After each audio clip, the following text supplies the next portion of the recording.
digiQualia, and today we are at the Robert and Christine Emmons Centre for Sculpture with the director of the Florence Academy of Art sculpture program, Robert Bodem. Hi, Rob. Hello. Is it true that your artistic empathy was first discovered when you were no more than 5 years old? Well, I was always encouraged to be involved in the arts from an early age by the teachers, and you would call it an arts and crafts room in first grade. But yes, my first grade teacher, Mr. Munson, did send a personal note to my family to encourage them to keep me involved in the arts. I don't know what he would have seen or understood at that moment, but I think it would be hard to analyze a 6-year-old's scribbles on a piece of paper and think that it might lead to something. But it has done? Well, it kept leading me to be involved in the arts. So, you know, from that initial encouragement and obviously the pleasure that, you know, a child would have being, you know, in an art room playing with paints and making pots and whatever we would do, I always kept involved, stayed involved. And that, you know, kept going through middle school, that went into high school. And I think my desires, and I had a very interesting high school art teacher, very supportive, very encouraging.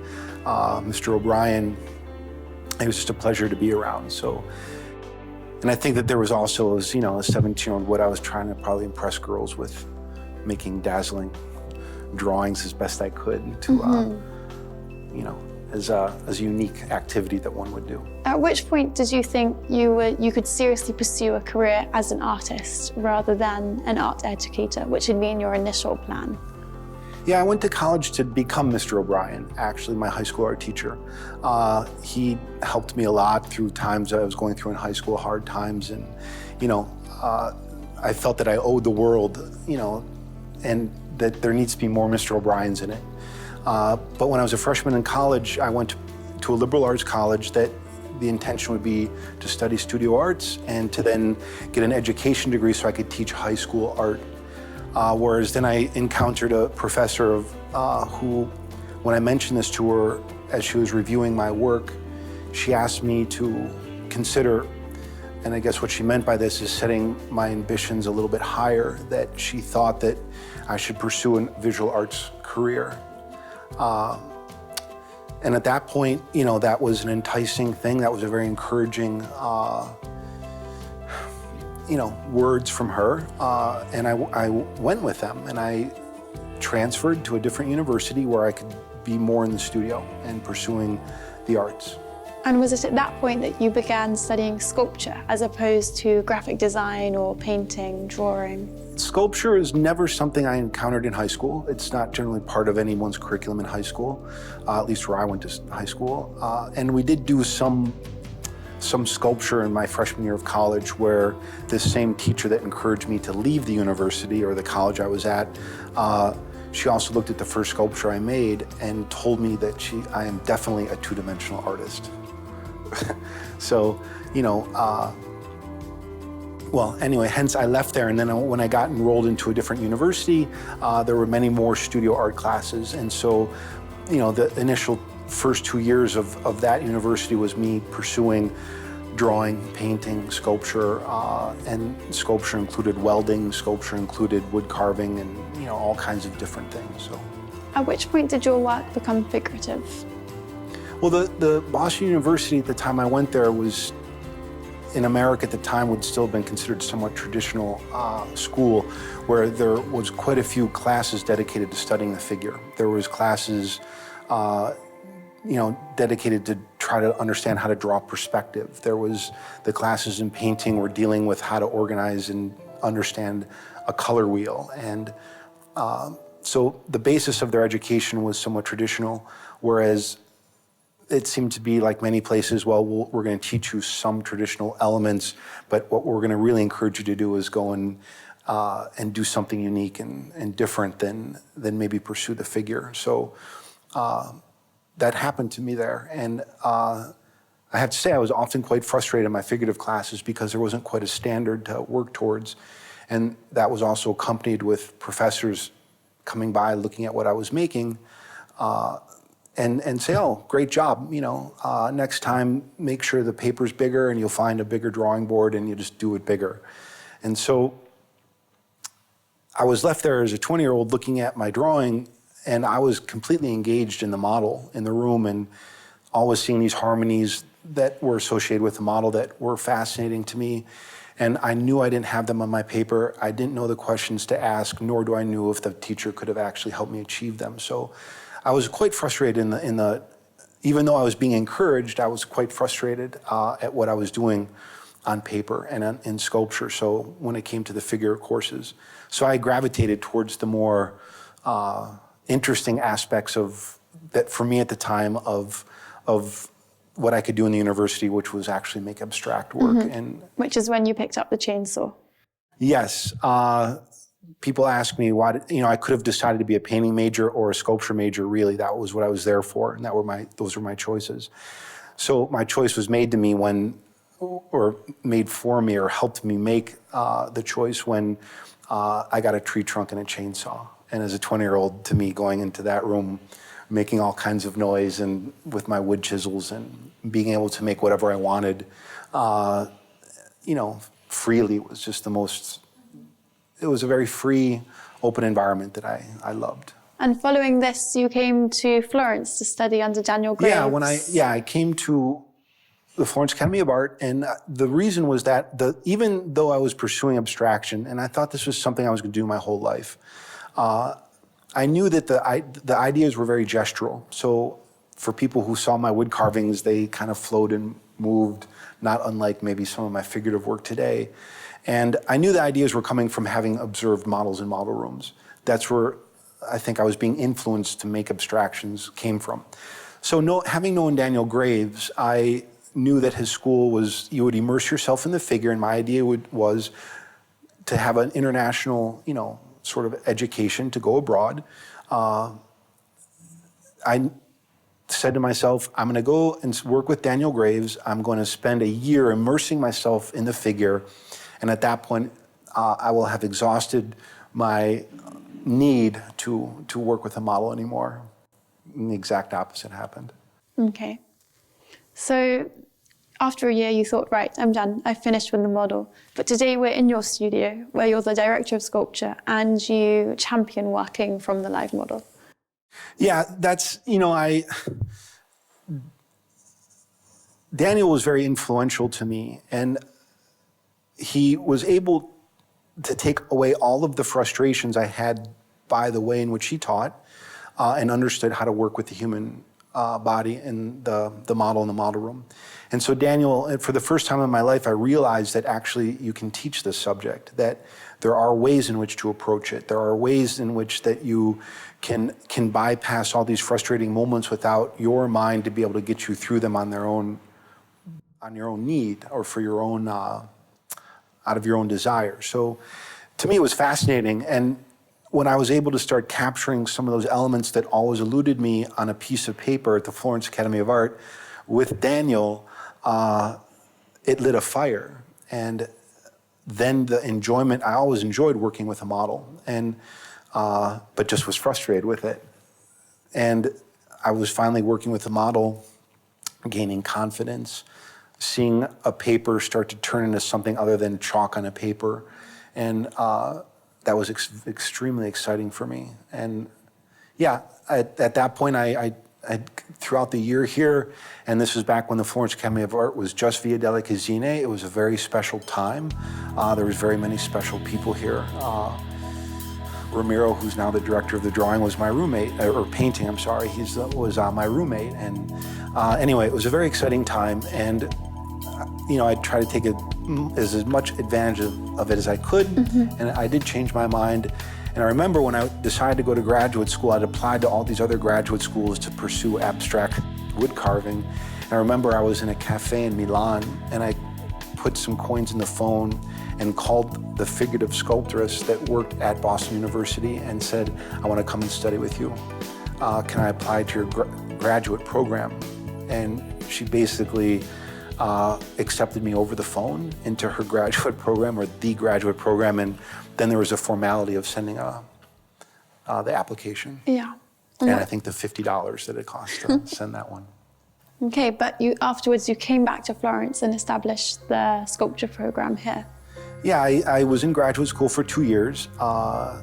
It was a 2-year program. I was doing some teaching. I was trying to apply a better understanding of how to work with the human body in sculpture, picking up, where Daniel couldn't teach me sculpture. He wasn't a sculptor. So anyway, I was 2 years of dedicating myself to working with this woman. I didn't quite know what I was going to do when I left, and left graduate school. And that's always a very difficult moment for anyone who's involved in the arts. But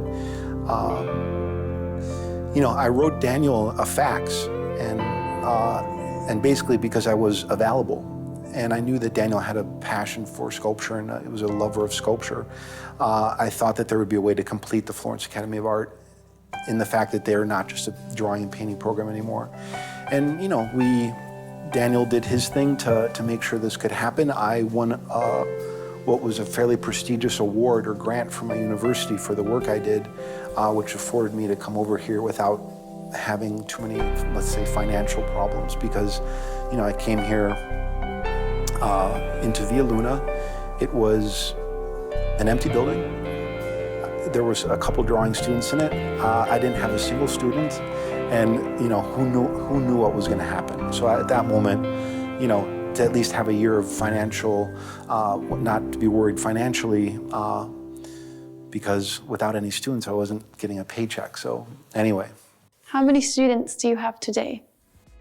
The building accommodates for 28. I have yet to accept that number, and because we're now off into a whole new realm of a larger studio, as we moved in here 2 years ago, I've had to do a little bit of relearning when it came to how I critique, because in the past I was able to afford quite a bit of time to my students, and knowing that I was going to be in a larger studio with more students, I had to make sure that I could, get through them and get accustomed to that. So I've asked the school, or I've asked them to keep the number at 26 and those 2 spaces. That I think I've learned to be fairly comfortable with managing that amount of students, and still feel as I'm offering them what I'm able to. Well, you wrote the manual. Yes, I've written a manual years back. Can you tell me a little bit about it? Drawing in Space? Yeah, Drawing in Space came about. That also happens here a lot, knocks on the door.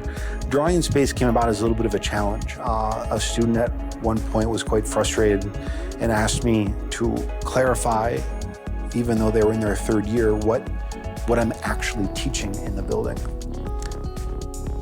And from that moment, Daniel also said, Rob, it might be a good idea to write some of these concepts down. So, I got involved with John Peck, who was familiar with the computer and how to do some editing and stuff like that, and produced a sculpture that wasn't for me an artistic sculpture. It was just merely as a means to try to photograph the process in which I recommend for people to put together a figure and the techniques associated with it, and made the sculpture and photographed it when I thought it was necessary. And when I look at that manual now, I know I could rewrite it. Maybe I will someday. What kind of changes would you make, and why? How have you decided you should make changes? Well, there's some things in the manual that were some kind of elements that a sculptor would naturally work with, like plumb lines and to help you set things up. And there are things that I don't talk about anymore. And once again, it's pretty heavy in the beginning of the manual on how to use these elements. And once again, I don't ask my students to use these techniques anymore, so that one specifically. And there's a reason. I mean, I believe that a visual artist or a student who has the desire to be a visual artist should be approaching their work through their eventual greatest asset, which is their vision. And one's referred to this as Sculpture Bootcamp, because I don't really allow my students to measure. I don't work in techniques of sight size, which accommodate for understanding of proportions, and plumb lines and these things. I don't let my students work with them. So I say I'm dropping you in the forest or the desert and you got one match and civilization's 20 miles away and I'm gonna help you get there. And I try to teach my students to awaken their intuition when it comes to their work. And I found in the beginning I wasn't doing this, but I understood by discussing with my students that I found that their intuition's often right and they just didn't know quite how to listen to it or which direction to take it. So when you ask a student, what do you think of your work at the moment? And they go, I think the head's too big. And you look at them and you go, yeah, you're right. And this just happens too many times to me to go, wait a second here, there's something very important about this, that their intuition's telling them what to do with their work, but they're not relying on it yet. And so now I teach more of an intuitive way in which to approach their work. So I always thought that was a trick question when you were critiquing me. It's difficult. I do make it more difficult, but I think I make it more difficult for the right reasons. So, and I think through the struggle that one would go through to learn how to put a figure together well in this way, that they're going to come out with confidence that's necessary to hopefully propel them for their whole lives. So what do you hope for your students? I hope for my students, I try to teach people to be professional sculptors, even though that's not necessarily everyone's desire that comes here. But as my desires and understandings have always changed in my involvement in what I do, theirs could too. But yes, the benefits I receive as for the amount of work I do here is to see my students succeed. And I have a lot of successful students that are working out there all over the world that are quite exciting figurative sculptors. And to me, when I see an exhibition that they're putting together, or anything that they're doing professionally, being interviewed, I'm like a proud father. So this is a reward for me that makes the sacrifices of teaching worth it, definitely. When you're not teaching, you're creating your own works. What are you working on at the moment? I'm doing a couple of things, and it's all involved in the finishing process of making the sculpture. So I have right now, in probably the next few weeks, I'll be going to see hopefully a successful bronze pour in the foundry of a recent large sculpture I've made. And this year the rubber molds here, have just completed a clay of a smaller scale sculpture and in the process of getting that to a foundry. And this is a half-life size? Approximately, yeah. Okay. Right now it's under silicon, so we can't see it, but perhaps you could tell us a little bit about it. What's under there? Well, it's a female figure. It's called feline. It's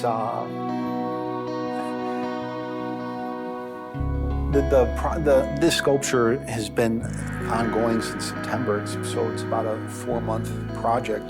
Interestingly enough, it kind of was born from this chair. I had a model come in, and I was having her just do all kinds of different things. There was no students in the school, so I was just, feeling out perhaps a sculpture I'd want to make. And it was actually quite a frustrating day. I mean, I kept doing all these different things, and I wasn't satisfied with anything that I was trying to put together, and then the model took a break and lied in this chair. And I looked over, and I said, there's the beginning of the sculpture there. To her chagrin, because she wasn't lying in the most comfortable position. But then I made my torturous sculpture stand that she would pose in, and had to accommodate it as best I could for comfort, and then started producing this as a maquette. So that would have been a bozzetto or something that was a small scale sculpture for an eventual larger piece. So then at one point, while I was sculpting it, and I started to kind of listen to my intuition, which is there's something about small scale sculpture that I also think is quite exciting, and it's intimacy. And in many ways, when I see a small scale sculpture, it seems to attract me almost sometimes more powerfully than a large work, which, you go through a gallery, a large sculpture, is something that is obviously you can see quite clear from a distance and perhaps not even need to take the time to go close to it and be intimate with it.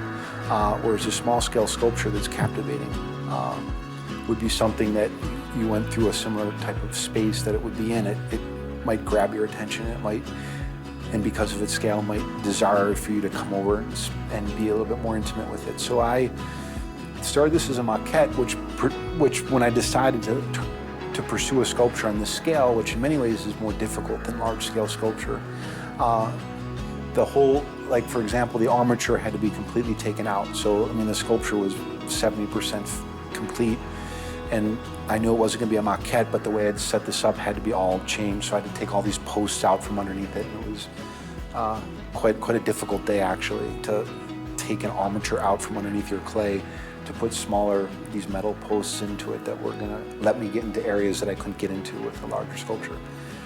And this is a full figure sculpture.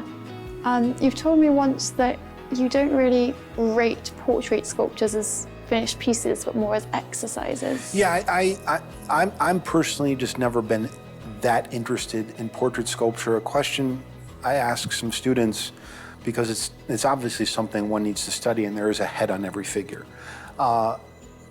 But to me, it limits me in what I would, aesthetically want to produce with a work. And anyone who is interested in sculpture, particularly figurative sculpture, if you made your top 10 list of the most important, or the top 25, or for that matter, even the top 100 sculptures that influenced them, for me, definitely, and I think for many people, a portrait wouldn't be on that list.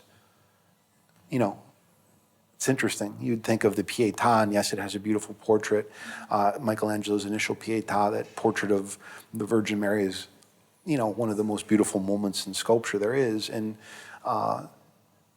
but it's part of a large composition. So, what I'm talking about is standalone portraiture that, I'm interested to know what would be your most influential sculpture. That changes, like so many things change and evolve. I have taken a little bit more of an interest than I have in the past of Greek sculpture, and it's how one interacts with these. It's strange, but when you're growing up in America, you don't have a wealth of sculpture to influence you, and you're first, you see sculpture first mainly through books. So, and those are books that are being encouraged by teachers for you to look at. And, so for me, my influences of sculpture started with Rodin, because my teachers were always talking to me about Rodin. So, and I had yet to see a Rodin sculpture, and so anyway, I spend a lot more time in Greece now, being married to a Greek from Athens. So I've finally been spending time in the museums there and seeing the Hermes of Praxiteles and these works that maybe from an image in a book, and I've always been familiar with them, didn't quite grab me as some other stuff. And there's a quietness to Greek sculpture, and they're very feminine, even the masculine works. And that's something, being in the Renaissance city of Florence, there's a lot of sculptures of strong men with big muscles here, and the idea of feminine isn't really something happening in the city when it comes to its sculpture, really. So yet so many of your sculptures have a dynamic fluidity. Yeah, they didn't always. If you look up there, they're pretty stoic and silent. And it was just born out of a desire, what I was thinking about at the time, what I needed to make. And I never know always why I'm making a sculpture, but sometimes I really know why I'm making a sculpture. It happens for me in either direction, from complete unconsciousness to complete consciousness. But it's when my work started to break out of being a pose, let's say, posing a model and making a sculpture, was born out of a need to create something that at the time was something fairly specific and very conscious of me. And I realized that I couldn't be working with a model that is sitting in a position that I'm able to look at and render, let's say. So the idea of my work going into a more fluid pattern, once again, started when I became much more comfortable with working with the figure, and I became more comfortable with using my model as a means to make a sculpture, not looking at a model to make a sculpture. Because of course, a human couldn't necessarily retain one of the poses. Yeah, I mean, there's a lot of poses that I've made. I'm looking at body parts in the techniques that we work with here with a strong understanding of how the body works internally and how bones are connected, to a strong premise for how to observe something that you can look at. You can look at any element of the human body in any position, even if it's a singular element of the human body, and render it.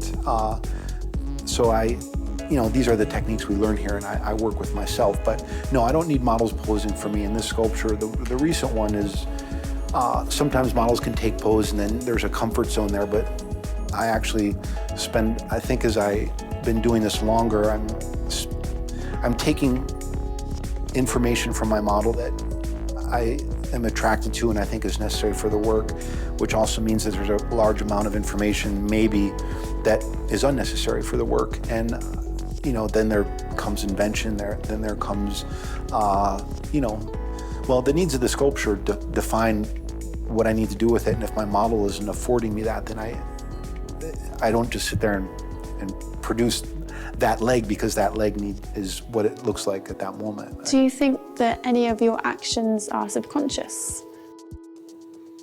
Well, I think subconscious or being unconscious is important to the arts. And I do think that, that's maybe when you look at a work that seems very conscious, it seems maybe to me to lack a little mystery in it.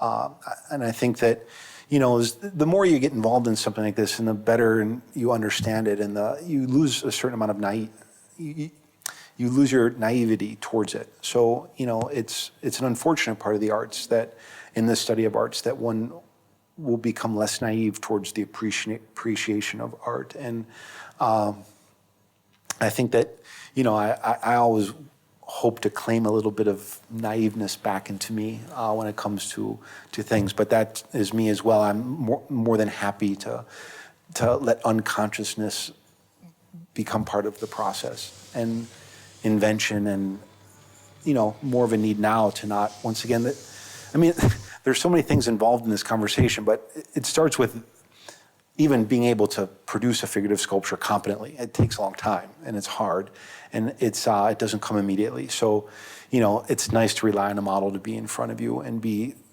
not moving, and go through this process, and you feel happier as you get closer. And then, so that's like a step for a figurative sculptor that wants to produce a competent work with the human body, and that's maybe a first step. And I think that I'm just always trying to take yet another step, and that step happened to be, I can't rely on this subject. I can't rely on my models being in a position. These things are never stable. And I've talked to you about the stop motion film of a model session. And if that model session's 1 week long, if that model session's 2 weeks long, if that model's five weeks long, if you looked at a stop motion film of that model standing in a pose, even though they don't look like they're moving to you, they will relax into it. No, it'll just become a blur on a video screen, because people are always moving. So how do you prevent your sculptures from appearing fragmented? Well, I don't know. I try to listen to my intuition. Even though I don't encourage my students to measure, if I need some proportional constraints to work from or towards, I will measure and sprinkle a little fluidity into it. Helps. I don't know. To be honest with you, I don't know if I know it. I just don't want them to. So if I get the sense that they are, I'm working hard on getting rid of that. And I'm sure at a certain point, my work does look fragmented. And I do think that my colleagues that come by and look at my sculpture, you know, it's quite particular for them because it's we practice sculpture here very differently than in the painting program. And so we do construct a body and put it together. And, you know, my construction of the body, I have no interest in putting an elbow in a sculpture if my connection at the scapula doesn't feel resolved yet. So, you know, my sculptures won't have arms and feet and heads, and the body will start to look like it's coming along, and people will be like, "What? When are you going to put a head on it?" It's like, well, when I'm ready to. And if I've done my job, how I know how to do my work, it'll fall into place. And I have confidence in that, so. Talking of the method, I can't help but finish with one slightly fun question. As a prior student, I would love to know if you could come across the diary of any sculptor in history detailing their working method, whose diary would it be? Interesting. I would say Michelangelo. Don't we have his diary? He did destroy a lot of what the process that he worked with, drawings, maquettes. We know so little about what he did. Art historians make hypotheses about what he did. Being in the city of Michelangelo, I don't quite know if they're quite in tune to what I think he was doing, but you know, I would have been interested what's in the back of his head while he's working, how he's putting his work together, and because it is a big mystery, you know, what the demands for his poses and forms go. And you know, I am a figurative sculptor living in Florence, Italy, so how could it not be Michelangelo? Well, I'm so glad that you've recorded your own method for future generations. Okay. Thank you. You're welcome.